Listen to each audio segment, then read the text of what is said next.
მოგესალმებით, დღეს მე ვისაუბრებ დრაკონის სახლის პერსონაჟებზე, რომლებიც საკმაოდ მოულოდნელად გამოცნდნენ. საუბარი მაქვს ბუშ დრაკონის მხედრებზე, დრაგონსიდებზე. სერ ადამ ვალერიონი, ადამ ვალერიონ, ჯორჯ რ. მარტინის ცეცხლი და სისხლის სამყაროს ერთ-ერთი ყველაზე კეთილშობილი და ტრაგიკული პერსონაჟია.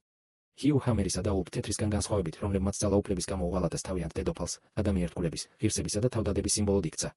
ის იყო დრიფტმარკელი ბასტარდი, რომელიც დედოფალ რეინირას მიერ გამოცხადებული დრაკონის თესლის ძებნისას გამოჩნდა.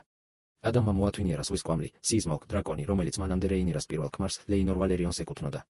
ამ წარმატების შემდეგ ლორდმა კორლის ვალერიონმა, სვისკველმა ის და მისი ძმა, ალინი, კანონიერშვილებად აღიარა და ვალერიონების საგვარეულო სახელი უბოძა. ადამი თავდადებით იბრძოდა რეინირას შავების მხარეს, თუმცა ჰიუ ჰამერისა და ულფ თეთრის ღალატის შემდეგ მეფის სავანეში მყოფ დედოფალს ბასტარდების მიმართ პარანოია დაეწყო.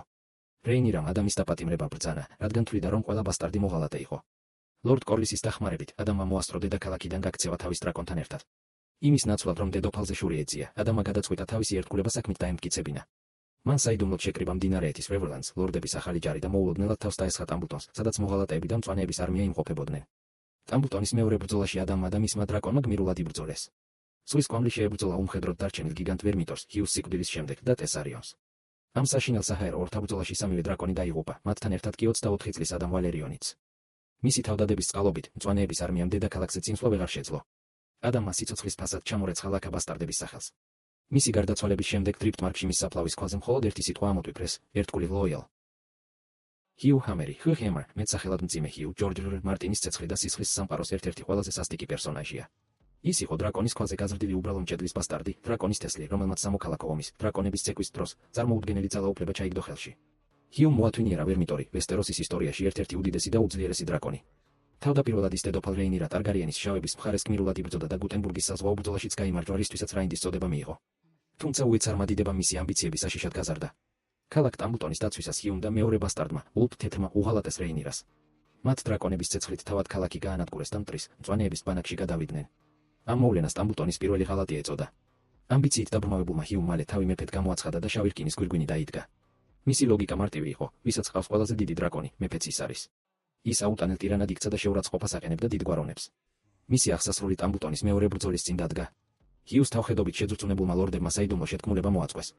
სანამ ის თავის დრაკონთან მიირბენდა, რაინდმა სერ ჯონ როქსტონმა ვალერიული ფოლადის ხმლით, ობოლი მწარმოებლით ჰიუ ჰამერი ადგილზე მოკლა. ჰიუს ისტორია არის კლასიკური მაგალითი იმისა, თუ როგორ ანადგურებს აბსოლუტური ძალაუფლება უბრალო ადამიანის მორალს და როგორ იქცევა გმირი უმართა მონსტრად. ულფ თეთრი, ოლფ ვაით, რომელსაც ხშირად ულფ ლოდსაც უწოდებდნენ, ჯორჯ რ. მარტინის ცეცხლი და სისხლის სამყაროს კიდევ ერთი გამორჩეული ბასტარდი და დრაკონის თესლია. ჰიუ ჰამერის მსგავსად, ისიც დრაკონის ქვაზე ცხოვრობდა, მსახურობდა ჯარისკაცად და ცნობილი იყო ალკოჰოლის მიმართ განსაკუთრებული სიყვარულით, წერა-კითხვის უწოდინობითა და უხეში ხასიათით. დრაკონების ცეკვის დროს, როდესაც დედოფალ რეინირას მხედრები დასჭირდათ, ულფმა მოახერხა და მოათვინიერა ვერცხლისფერი, სილვერვინ დრაკონი, რომელიც მანამდე კეთილი დედოფლის, ალისან ტარგარიენის ერთგული მეგზური იყო. უეცრად უბრალო ლოთი ჯარისკაცი ვესტეროსის ერთ-ერთ ყველაზე ძლიერ ძალად იქცა. ულფი ჰიუსთან ერთად გმირულად იბრძოდა გუტენბურგის ბრძოლაში, რის შემდეგაც რეინირამ მას რაინდის წოდება და მიწები უბოძა. თუმცა მიღებულმა დიდებამ ულფი კიდევ უფრო თავხედი და გაუმაძღარი გახადა.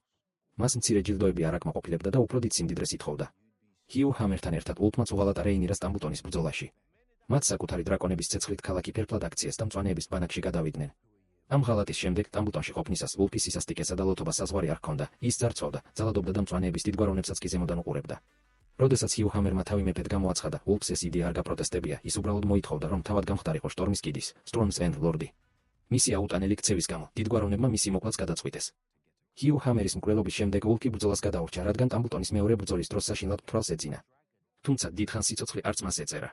მეორე დღეს შეთქმულმა სერ ჰობარტ ჰაიტაუერმა ულფს მოწამლული ღვინა შესთავაზა. ეჭვის გასაფანტად ჰობარტმა თავადაც დალია იგივე თასიდან. ულფ თეთრმა ღვინო დაცალა და იქვე გარდაიცვალა, რითაც დასრულდა კიდევ ერთი მოღალატე ბასტარდის ისტორია.